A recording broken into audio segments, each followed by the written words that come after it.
Tito 2:11. Porque a graça de Deus se manifestou salvadora a todos os homens. Ela nos ensina a renunciar à impiedade e às paixões mundanas e a viver de maneira santa, sensata, justa e piedosa nesta era presente, enquanto aguardamos a bendita esperança, a gloriosa manifestação de nosso grande Deus e Salvador, Jesus Cristo. Diz que a graça salvadora ensina algumas coisas.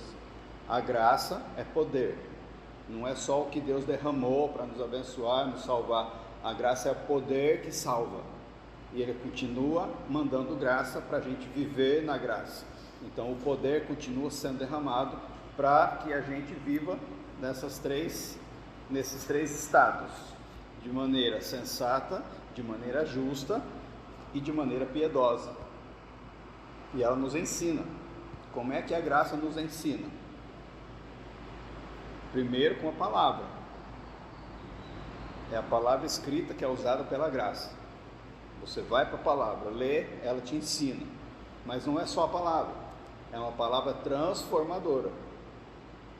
Ela pega a palavra, confronta a sua vida com a palavra, seu coração, suas atitudes, seus atos, suas ações com a palavra. E aí você vai sendo moldado devagarinho até ter essa vida sensata, justa e piedosa.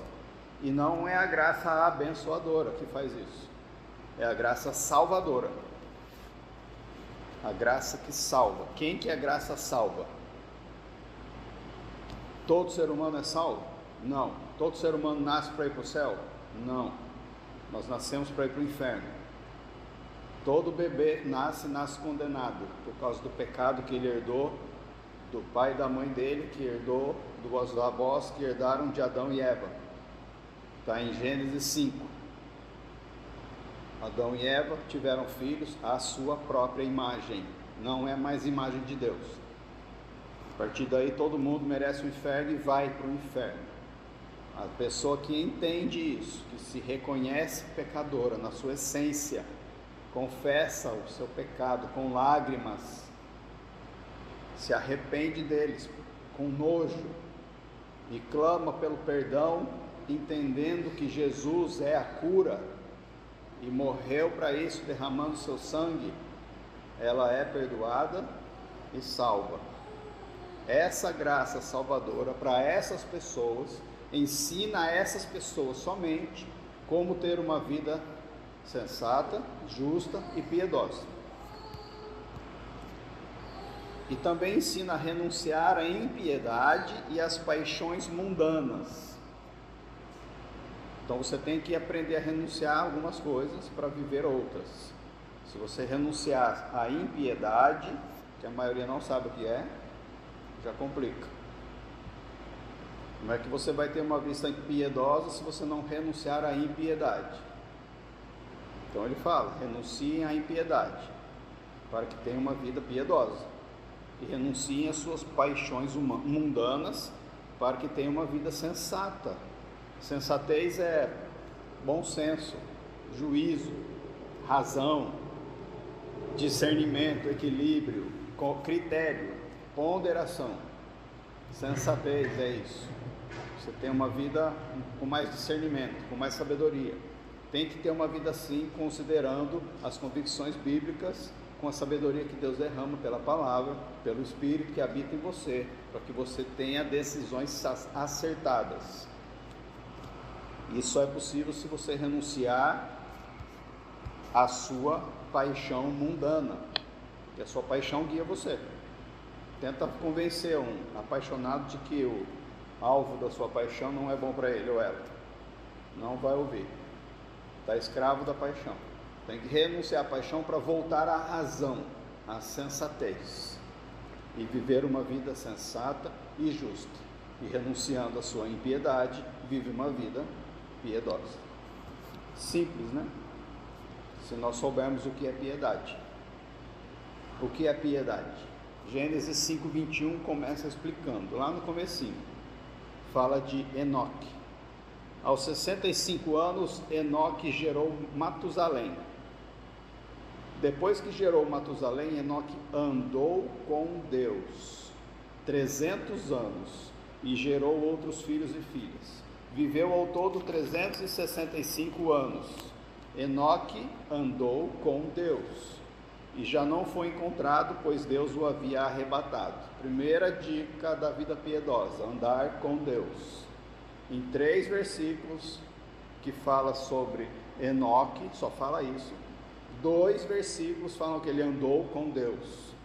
E Hebreus 11, 5, nos heróis da fé, no hall da fama bíblica, ele cita Enoque dizendo: pela fé Enoque foi arrebatado, ele não morreu, de modo que não experimentou a morte. Ele já não foi encontrado, porque Deus o havia arrebatado, pois antes de ser arrebatado, recebeu o testemunho de que tinha agradado a Deus. Quem é que anda com Deus? Quem o agrada. Não dá para andar com ninguém se você não for agradável. Eu conheço pessoas de idade que estão ficando sozinhas porque são desagradáveis. Pessoas próximas, bem próximas. Ninguém aguenta. Não dá para andar com a pessoa. A gente quer ajudar e a pessoa consegue fazer a gente parar de ajudar, de tão desagradável que é. Imagina Deus. Você quer andar com Deus? É um relacionamento. Enoque andou com Deus num relacionamento focado em agradá-lo. Como é que você agrada a Deus?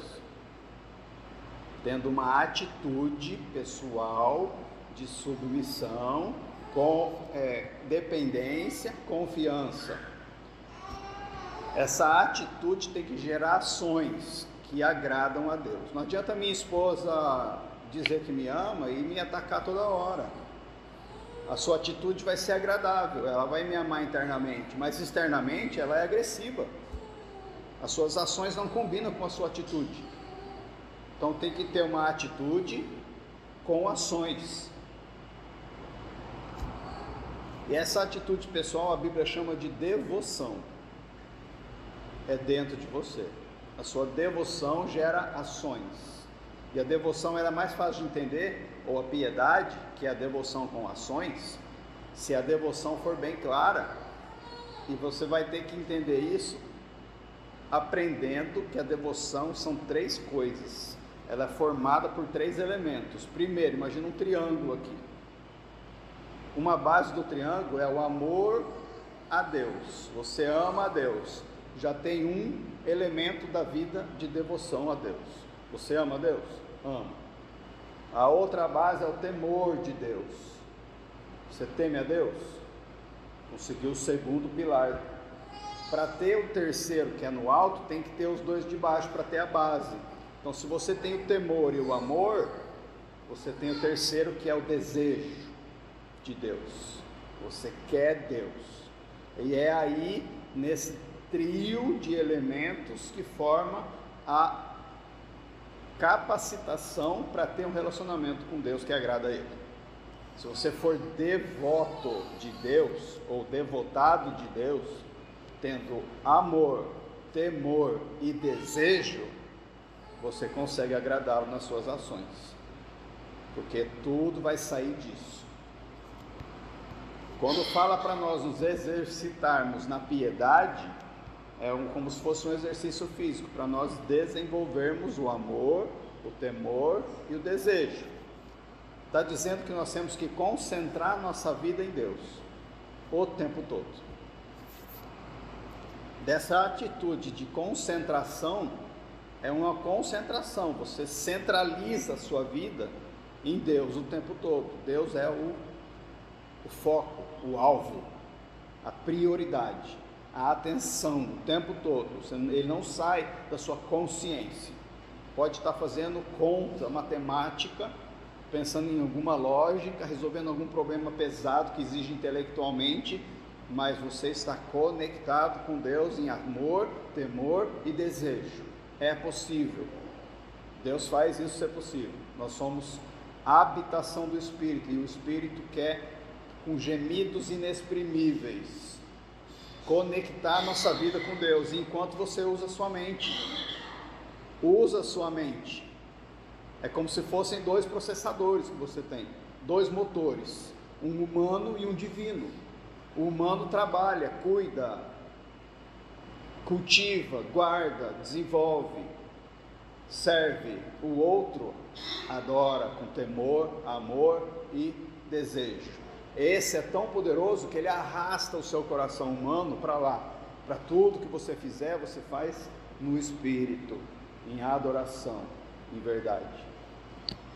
Essa atitude para com Deus de devoção vai gerar o seu caráter, que a gente tem falado toda terça-feira, como desenvolver o caráter de Cristo. É isso que gera o caráter. E também vai gerar a sua conduta, que sai do seu caráter. Não pode inverter isso, é perigoso. Se você não tiver um caráter que sai disso, dessa devoção, você não tem um caráter piedoso, você tem um caráter ímpio. E a sua conduta não é piedosa, é ímpia. Muitas vezes nós tentamos desenvolver o nosso caráter e a nossa conduta cristã sem tomar o devido cuidado de ter tempo para desenvolver a nossa devoção centrada em Deus. Você simplesmente pratica as coisas que você aprende na Bíblia, na igreja, sem estar com o Senhor no foco, sem devoção, você fazendo. Eu vou controlar melhor os meus pensamentos. Sem temor, sem amor e sem desejo, é você fazendo. Isso não é devoção, isso é esforço. Não cai nesse erro.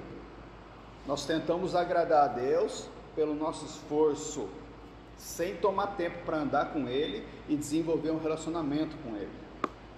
Não é só orar, é andar com Deus em todo o tempo. Os discípulos de Jesus andaram com Jesus, eles não paravam para conversar, como se fosse a oração, e depois saía fora. Orei, ouvi o sermão dele, pronto, vou trabalhar. Não é isso. Devoção, fazer o devocional, não é isso. É viver uma vida devocional, andando com Deus o tempo todo, que envolve oração, leitura bíblica, escutar a voz dele, que envolve as outras disciplinas todas que nós vimos. William Law, um devoto fiel, disse: devoção significa uma vida dada ou devotada a Deus. Portanto, piedosa é a pessoa que já não vive para a sua própria vontade ou para o caminho e espírito do mundo, mas para a exclusiva vontade de Deus, que considera Deus em tudo, que serve a Deus em tudo, que faz todas as partes da sua vida comum partes da piedade, tudo realizado em nome de Deus e sob normas tais que se conformam à sua glória. Ou seja, é quando a pessoa vive em cada segundo, em cada microatividade, colocando Deus no centro de toda a sua vida e dos seus pensamentos. Deus é o centro. Seus deveres mais corriqueiros do dia a dia são feitos com os olhos na glória divina. Por isso que Paulo falou para os coríntios, uma igreja bagunçada, em 1 Coríntios 10:31, isso: assim, quer vocês comam, bebam ou façam qualquer outra coisa, façam tudo para a glória de Deus.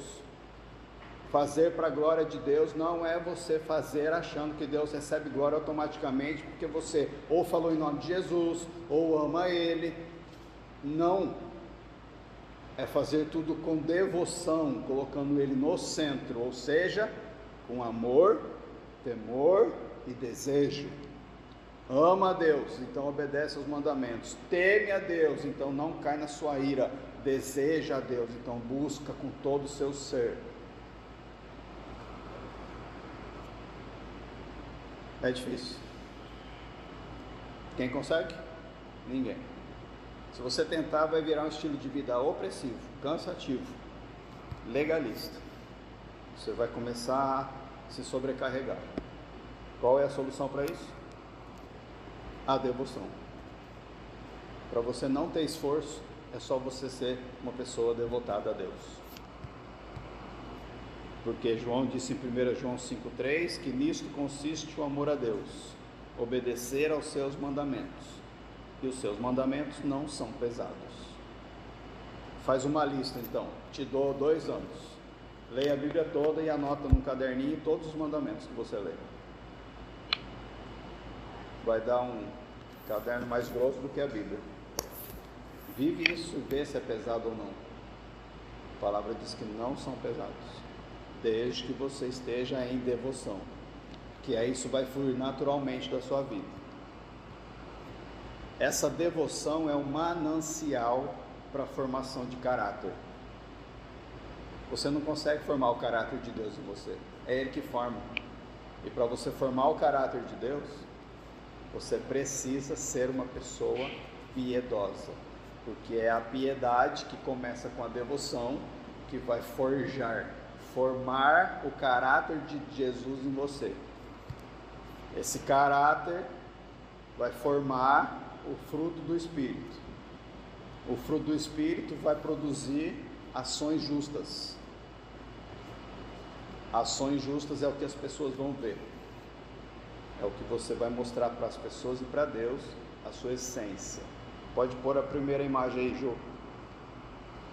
Imagina uma árvore que eu coloquei dividida no meio para você entender bem fácil.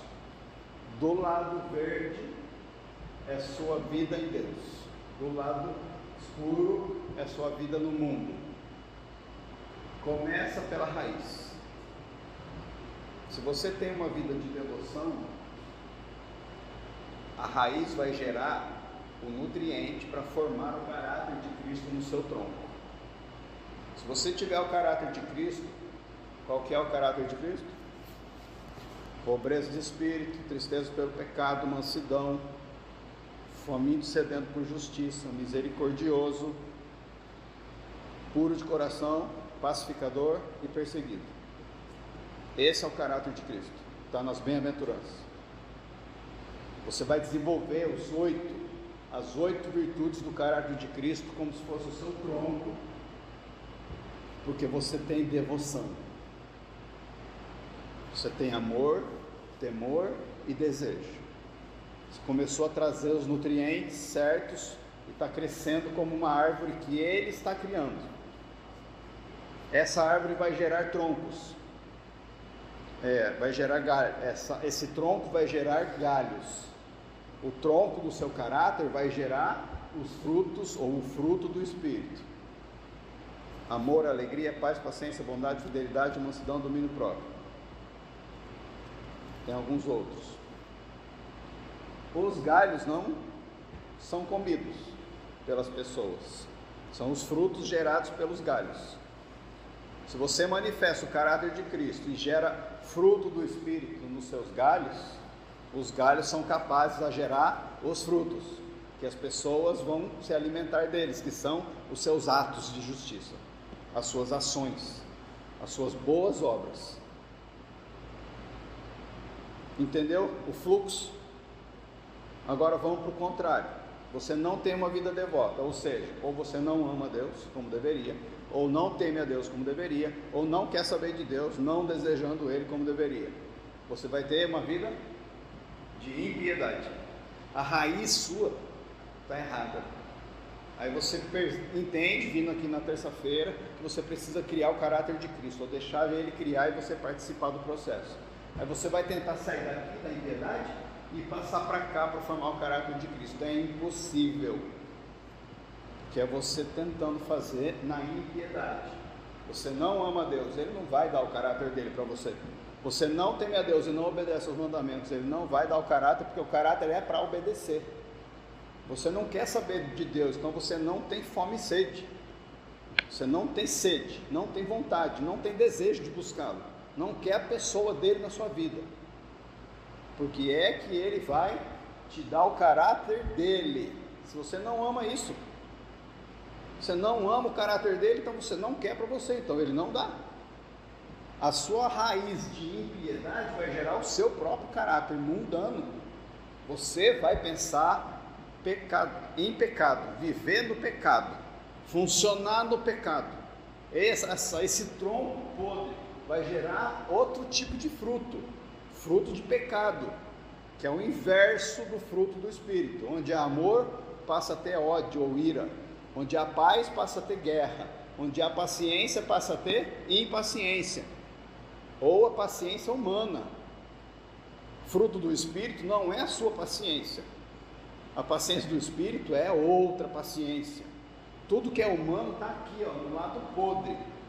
Nós somos pecadores por essência, e a nossa natureza é ímpia. Nossos frutos todos do pecado se manifestam desse lado. Esses frutos se manifestam como ações injustas. Ações injustas. Uma prova disso é um exemplo clássico que eu dou, sempre dou. Você vai chegar no semáforo e vai dar o dinheiro para o morador de rua, fazendo a sua obra de justiça. Ele vai pegar esse dinheiro e vai comprar bebida ou droga, e vai continuar na rua. Você não criou fruto de justiça que leva vida para ele, você criou fruto de injustiça para ele continuar na morte. Mas você pensa que fez um fruto de vida, porque você doou. O seu ato do bem humano gera morte, por melhor que ele pareça. Se Deus mandar você dar, você não vai querer dar, e provavelmente vai ser de uma forma que você não vai querer participar, porque é fruto do Espírito. Paulo diz que a nossa carne milita contra o nosso espírito, e o espírito milita contra a nossa carne. Não dá para ficar pulando de um lado para outro. Ou você é ímpio, ou você é piedoso. São fluxos. Você gera um fluxo aqui de pecado, ou você gera um fluxo aqui de vida. Onde é que está a sua vida? Se você tentar imitar Jesus, aqui, impiedade. Não dá para imitar Jesus. Ele que tem que viver em você. Você tem que ir para a cruz, renunciar a você mesmo, desistir de tentar imitá-lo. Você simplesmente se submete e clama: eu não sei ter a tua paciência que eu estou precisando nesse momento que essa pessoa está me tentando. Não vou contar até 10. Pai, me dá o fruto da paciência. Estou abrindo mão da minha paciência para pegar a tua. Isso é renunciar à impiedade e clamar pela piedade divina. Aqui você ama a Deus querendo obedecer na paciência do Espírito. Aqui você teme a Deus para não obedecer na sua. E aqui você deseja a paciência dele. Está claro? Esse é o funcionamento dentro do Evangelho, que a gente tem que viver o tempo todo, renunciando tudo que é nosso e clamando por tudo que é dele. Nesse processo ele entra nesse fluxo de vida, ele vai formando o caráter de Cristo em você devagarinho, vai te dando o fruto do Espírito, você vai tendo cada vez mais ações que as pessoas pegam e são abençoadas. É simples. Ou você tem momentos mais agradáveis que desagradáveis, ou o inverso disso. Ninguém é perfeito, só Jesus andou aqui o tempo todo. Ele quer que você seja transformado nisso, e você vai ser, na glória. E Ele quer que você seja chegando pertinho dele o máximo que você puder, antes de morrer, para ficar bem parecido com Ele, para gerar o máximo de fruto. Porque Ele falou, uma árvore que não gera fruto, peraí, mas as duas geram fruto.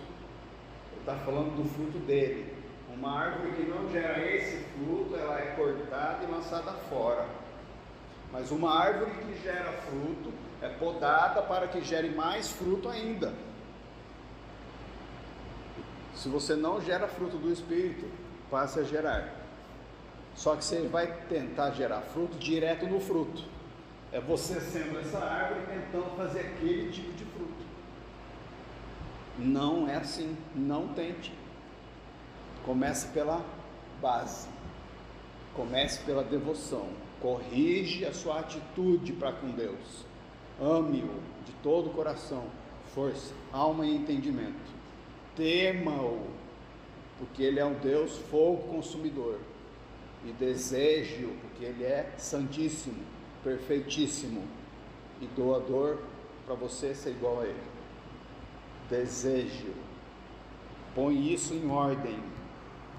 Essa devoção aqui embaixo é a única motivação que nós temos para ter um comportamento agradável a Deus, que é gerar frutos do Espírito, com ações dignas de arrependimento.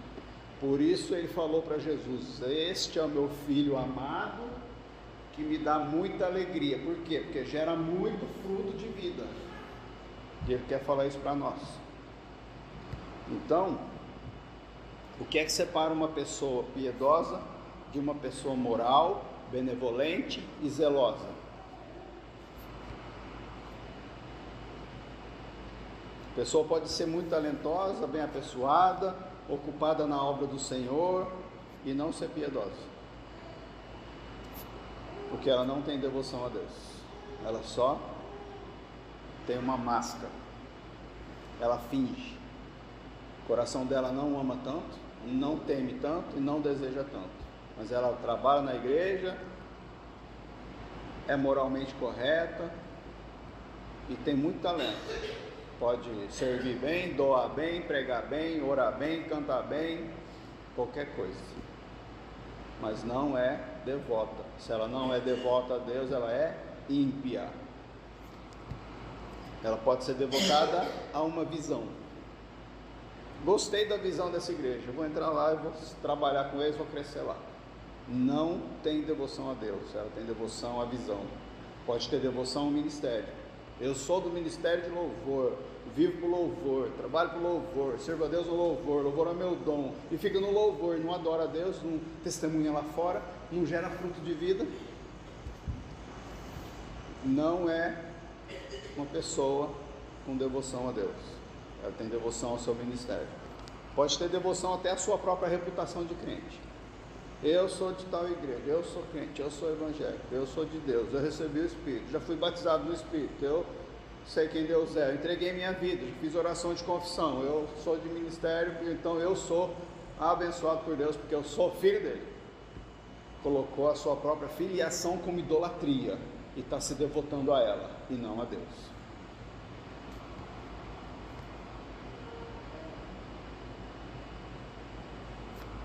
Quem é devoto a Deus tem uma vida que reflete sua imagem. Lógico, vai sair da raiz para formar todo o ser agradando a Deus, em que ele trabalha em cada etapa dessas 4, da raiz para as ações, lá no final. Não pula direto para as ações nunca, começa pela raiz da devoção, sempre. Mas e o orgulho? Nosso problema não é o ego arrogante? O orgulho, a carne, não é a causa de todos os nossos outros pecados? Não. O orgulho, ele é como se fosse um tronco mais grosso, onde outros troncos saem. O problema é a impiedade. A impiedade está antes. É da impiedade que vem o orgulho. O orgulho é a falta de caráter de Cristo, é o caráter mundano, que vai gerar o resto para cima. Então, um crente verdadeiro, nascido de novo, que serve na igreja, que tem moralidade na vida, pode ser ímpio, porque ele não pensa em Deus como deveria, não se submete, não ama, não teme, não deseja. Aí você vê a diferença entre incredulidade e perversidade, impiedade e perversidade. Impiedade não é perversidade. A pessoa pode não ser perversa, mas ela pode ser ímpia, porque ela não pensa em Deus.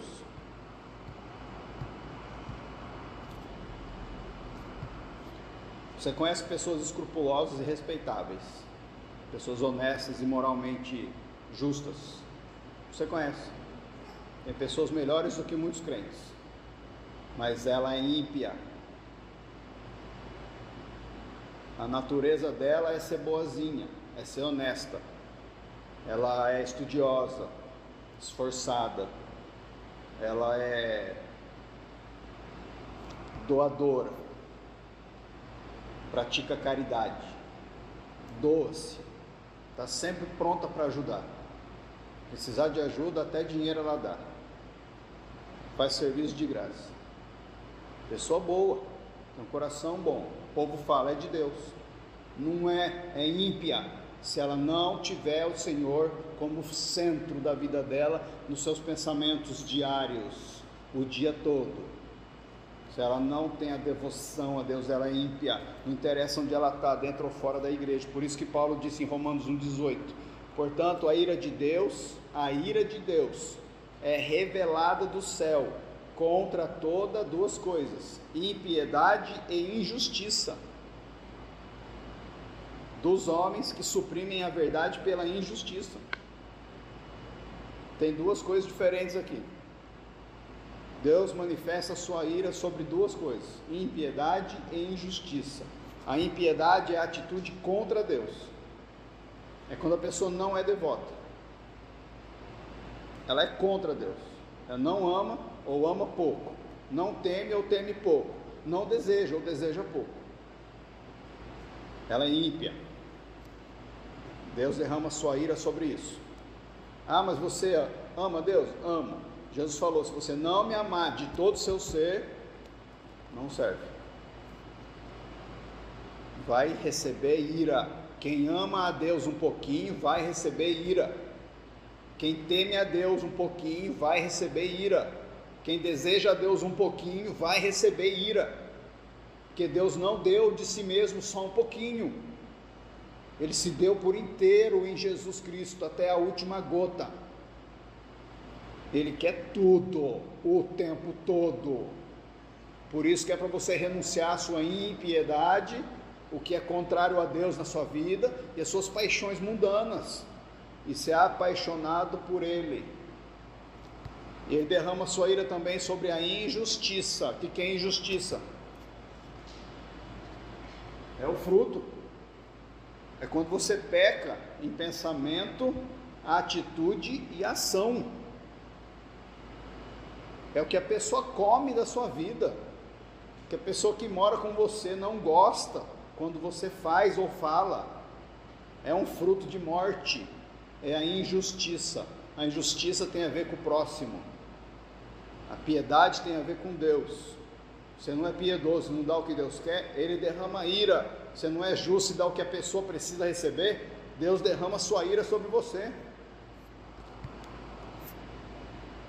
Um ateu, confesso, é ímpio.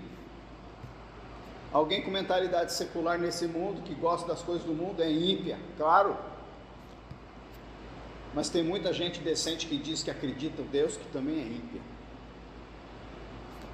Pessoas simpáticas, educadas, são ímpias.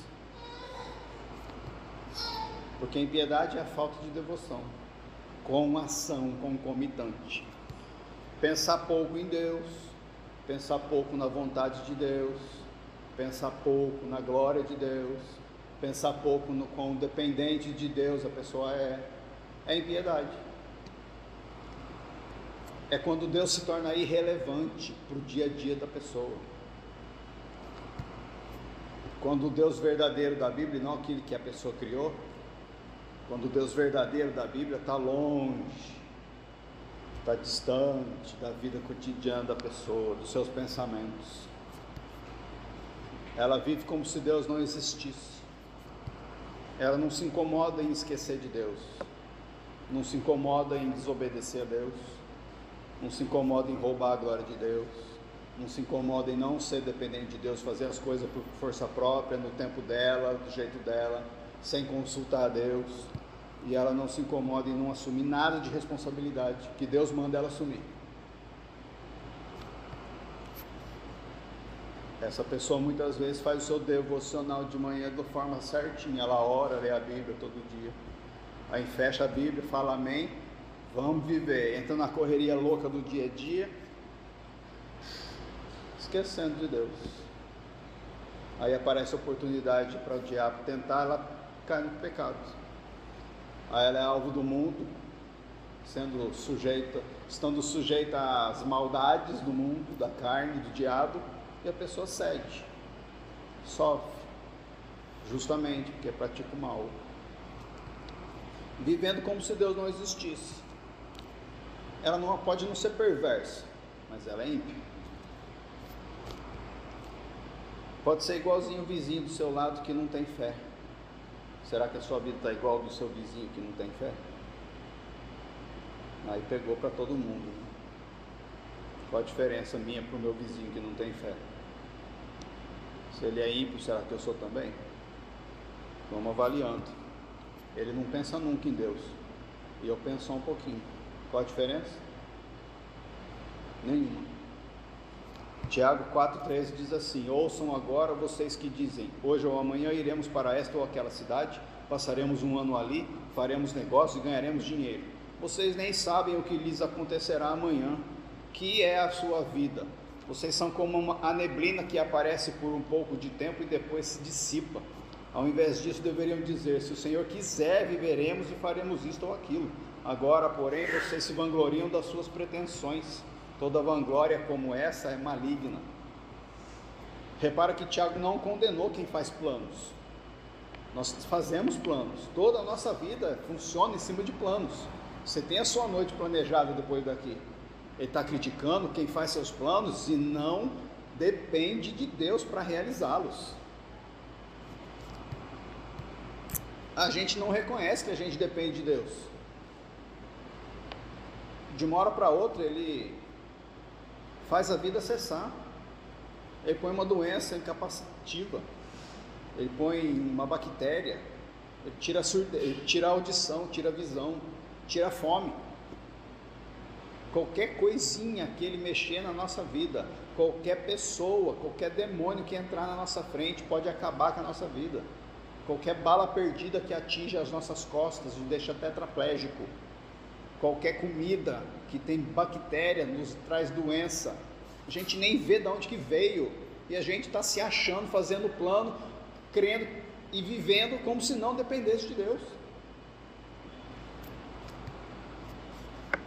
A gente esquece que a gente vai prestar conta de toda a palavra dita, de toda a motivação interna para Deus no julgamento, e às vezes antes do julgamento, porque Ele condena o pecado e a impiedade dos homens, a gente leu. Aí a gente recebe uma pancada de Deus como disciplina e não percebe que está sendo ímpio, porque se acha crente, eu não sou mais ímpio. A gente rejeita a responsabilidade de viver conforme Jesus viveu.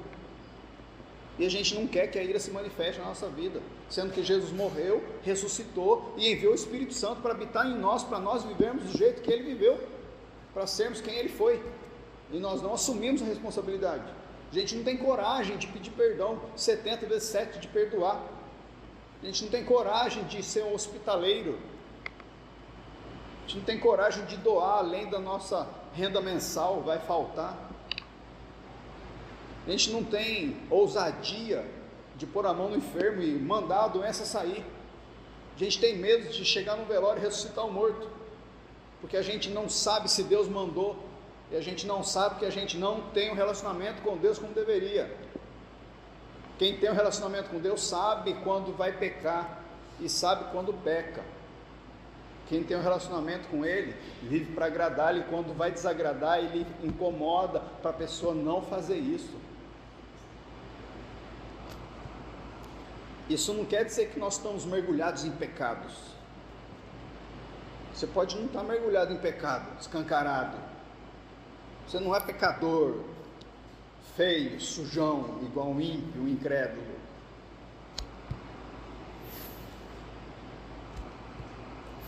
Mas às vezes você também não briga contra seus pecadinhos, não coloca Deus em primeiro lugar, não busca como poderia.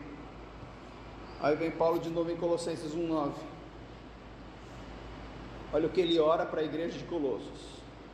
Por essa razão, desde o dia em que ouvimos, não deixamos de orar por vocês e de pedir o quê?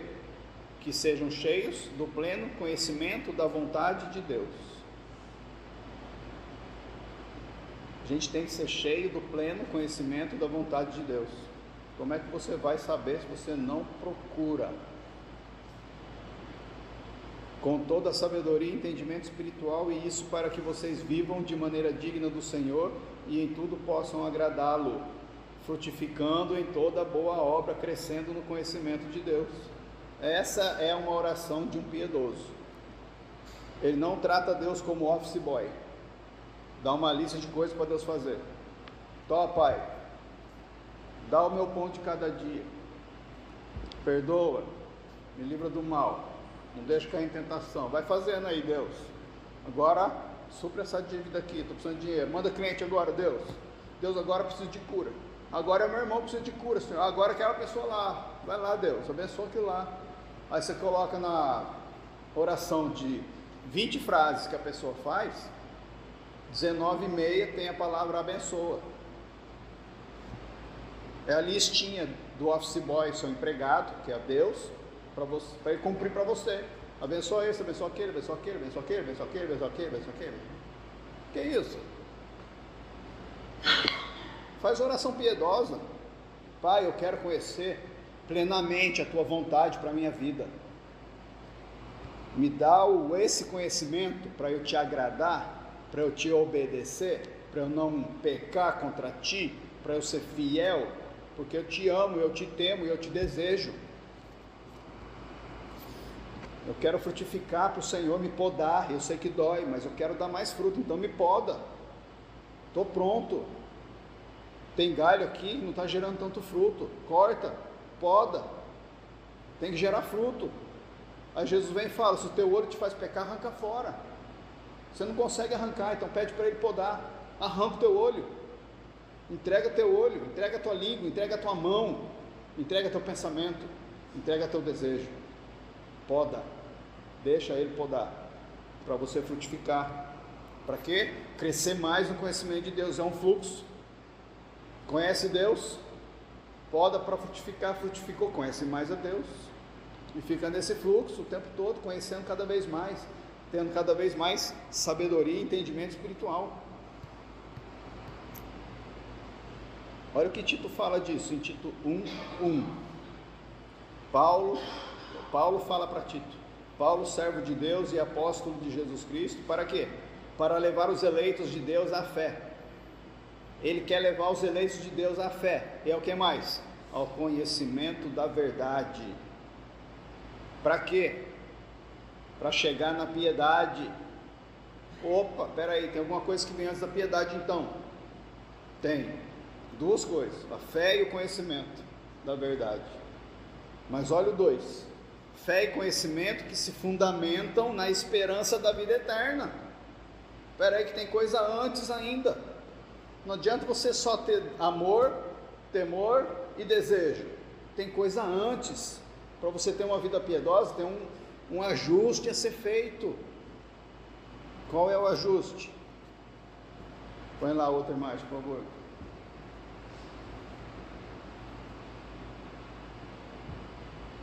Primeira coisa que você tem que ter é saber o que você quer. Ou você vive na esperança da vida eterna, ou você vive na esperança da vida terrena. O que é que você quer? Você quer ser bem-sucedido? Você quer ter cura? Quer ter prosperidade familiar? Quer ter um casamento em paz? O que você quer? Ou você quer vida eterna, lá e aqui? Escolhe. Você quer desse lado terreno ou desse lado divino? Escolhe. Onde está a sua esperança? Você ora para quê? Você vem para a igreja para quê? Para ele te abençoar aqui no mundo ou para te abençoar na eternidade? Aqui no mundo. Começa daí a coisa. Você tem que escolher o que você quer. É ali que você vai colocar a sua esperança. Eu vou para os 5 conjuntos de ônibus. E agora eu vou no ponto de ônibus. Eu vou esperar o ônibus. Eu sei onde eu vou chegar.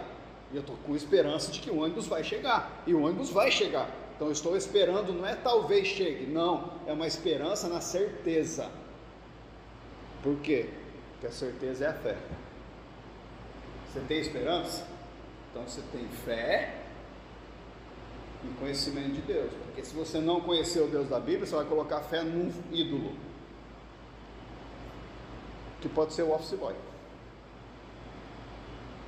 Então você tem esperança que Deus vai te abençoar para ter a vida eterna aqui e na glória, vive pela fé nisso e na fé em cima do conhecimento do Deus bíblico.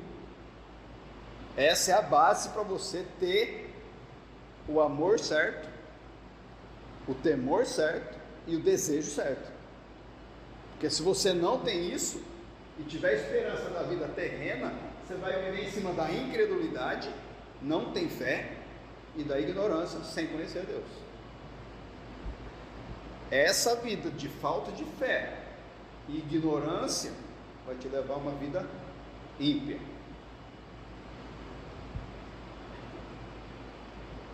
Muita gente, todo mundo que eu conheço, eu fui assim, aprendi errado, conheci um Deus errado, falso. Eu ficava com medo de não dar dízimo e ser amaldiçoado, porque a igreja me ensinou que o gafanhoto, ladrão, ia entrar na minha vida se eu não desse o dízimo. Eu aprendi que eu tinha que orar todo dia, que eu tinha que ler a Bíblia todo dia. Mentira! Eu tenho que ter devoção, tem que ter antes da devoção fé e conhecimento de Deus, tem que ter antes disso esperança da vida eterna. Começa lá da essência do seu ser, com o que você mais quer para a tua vida, porque quem quer mesmo vem a pé do circunjunto para a igreja.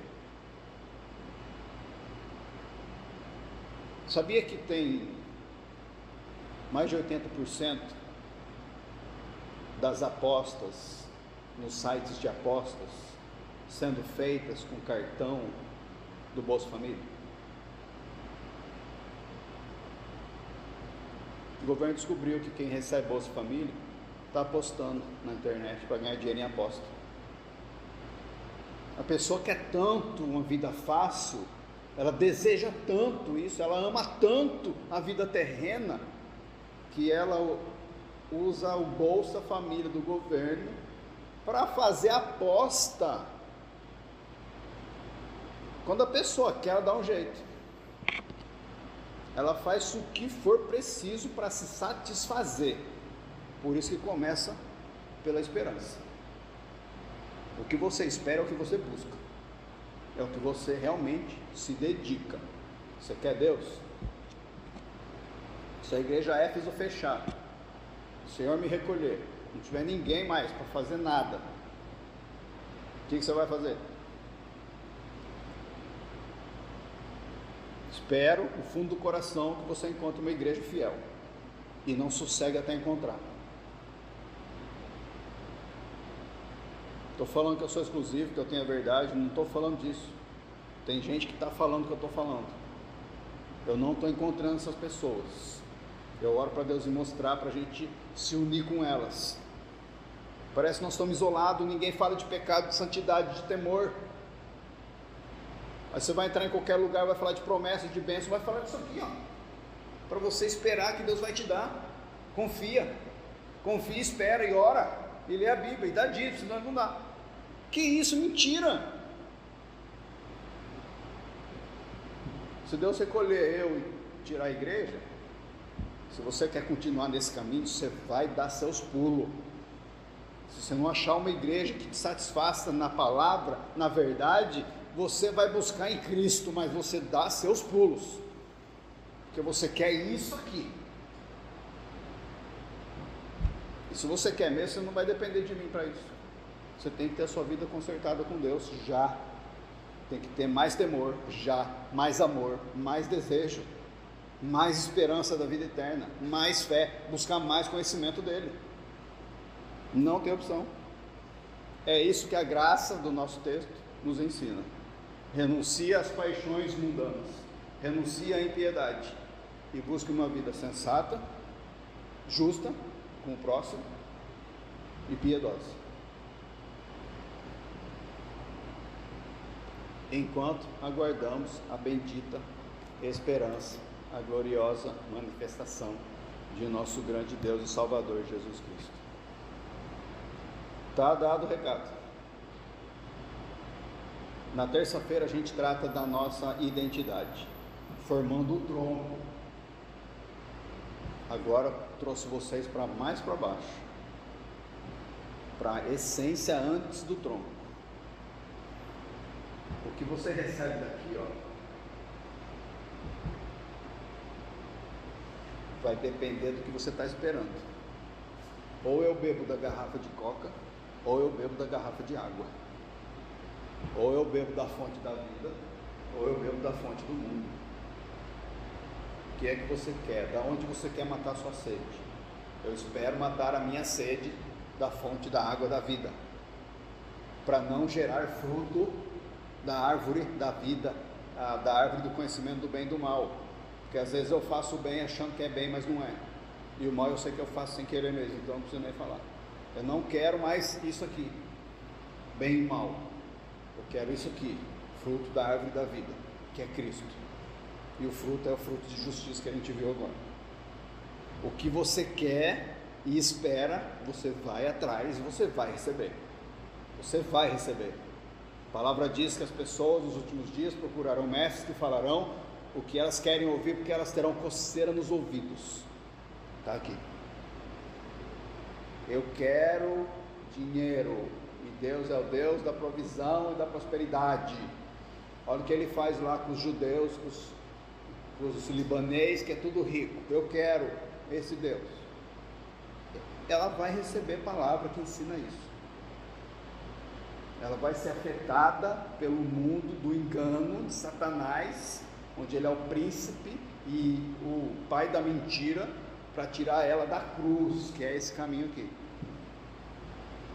Porque ela quer muito esse caminho aqui. Ela tem. Ela vai continuar ali no engano até o Senhor revelar a verdade e ela se arrepender, se isso acontecer. Avalie-se hoje. O que é que você quer? Onde está a sua esperança? Como é que está a sua fé e a sua busca pelo conhecimento de Deus e da vontade dEle? E aí você vai saber se você tem uma vida piedosa ou ímpia. Tá bom? Qualquer coisa, quem precisar de oração, o Senhor está aqui para ajudar. A gente ora junto. Vamos orar agora?